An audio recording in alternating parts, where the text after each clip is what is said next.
What's up, guys? I'm making this video to explain what my strategy is and what I look for when I come into the markets. I've been getting some comments and some DMs about what is my strategy, like what do I look for. So I'm going to be explaining it in this video with the example of a trade that I took this morning. This is a very textbook example, so it'll explain it very well. So I basically use inverse fair value gaps. I wait for fair value gaps to be disrespected. So the first thing I look for when I come into the market is, do I see a fair value gap? Yes, I see one right here. Now, do we disrespect it? How do we tell if it gets disrespected? Well, the way to tell if a fair value gap is disrespected is if we have a candle close above it. That's the only time I'll enter a trade. So we can see, if we go forward a little bit, right, this fair value gap doesn't get disrespected. We tap into it, but there's no close above, so we do not enter a trade. Now, you can see we go down, we make a new fair value gap down here, right? So now, let's see what happens with this fair value gap. All right, and boom, we get a close above. Now, with this close above, I would not have taken an entry because of one reason. You can see we have internal liquidity here, right? This is the internal resting liquidity. Now, we took this liquidity out, so I have nothing to enter off of, right? Because this would have been my first partial take profit if we had closed around here, right? But we didn't close around here. So we already took out this internal liquidity, so there's no trade, right? Now, we'll keep playing this out. We'll see what we get. Now we get another fair value gap right here. Now, what do we get? We get a close above. Now this fair value gap is now disrespected. Did we take out this first internal liquidity? No. So what can we do? We can take buys. Now if we put in 5 contracts, right? Buy here. My position will be like this, right? So what is my stop loss? Well, for a stop loss, I personally use a close below the fair value gap, right? A close below this inverse. So I'm going to estimate, right? I'm going to guess like it could close down to here, right? So if I want to risk, let's say $200, I'll put my, like, when I enter, I'll put that I'm risking about 180, let's say. I put a little bit under, right? So if it closes a little bit lower than I expect down here, then it's no problem. But if it closes up here, I save some extra money, right?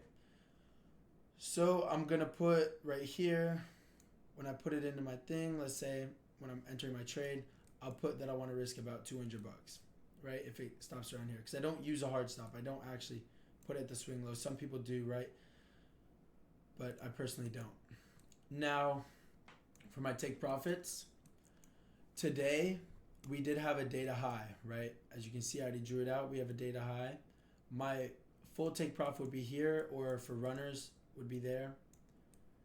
But what do we do for our take profits that aren't runners? Because this would just be for a runner. There's a lot of points, right? Let's see. That is like 100 points, right? It's like 80 points, 90 points, right?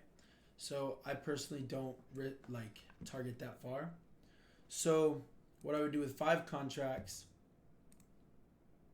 is, right, this first internal liquidity, I would sell 1 here, right? If we take this out, and I would move my stop loss to break even if we hit this. Now for my second one, I would put it at this internal liquidity. You could put it at like one of these, but I just feel like taking partials at all these different ones is too much. I take one very early at this break-even spot, and then I would probably just leave runners after here, because you can see for my regular TP, this is a 1.5, right? So that's not a bad risk reward, and just leave runners for the rest. That's what I would personally do. I might like leave a runner to here and then one to the data highs. But let's see. So before I play this out, let's see what our confluences are, right? We obviously have the inverse fair value gap entry model. Now, do we just take any inverse fair value gap? No. I'll show you why this one's valid. You can see it's only a singular fair value gap. Sometimes we get a candle with this fair value gap and a fair value gap below it, which wouldn't be valid. Like you can see, we have this fair value gap and this one, right?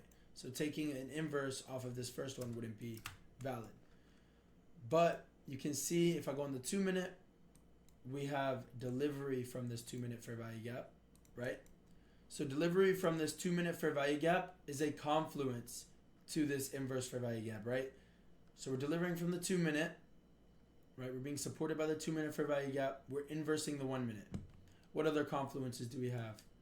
We just swept these equal lows here, right? We just took out liquidity, right?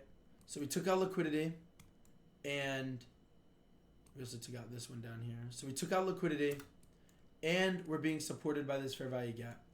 And then on top of that, we inversed this fair value gap for our entry model, right? And our target is a data high, right? Data highs, if you don't know, is a very good liquidity pool. I'll make a video on liquidity pools later. But data high is a very good liquidity pool.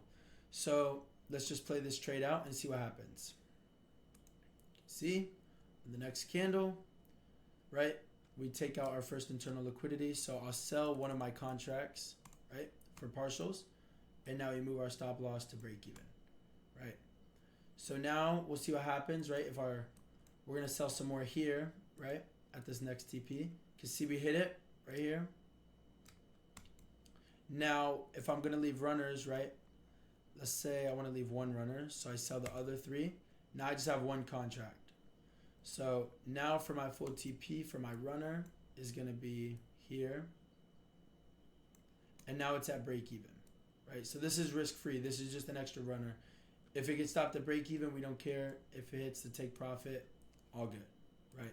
So now we play this out.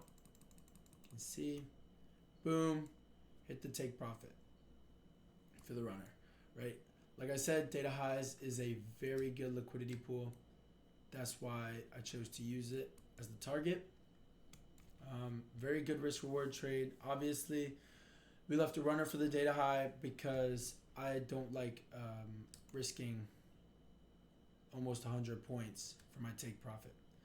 So that's it for the strategy. If you guys have any questions, make sure to leave it in the comments. Leave a like on this video so it does better in the algorithm. Honestly, that's why. I'm not going to say like the video if it helped you, just help my video do better. Not going to sit here and lie. Yeah, that's the strategy. Like I said, if you have any questions, leave them in the comments. Make sure to subscribe for more videos in the future. Join my Discord. It's in the bio. And I'll see you guys later.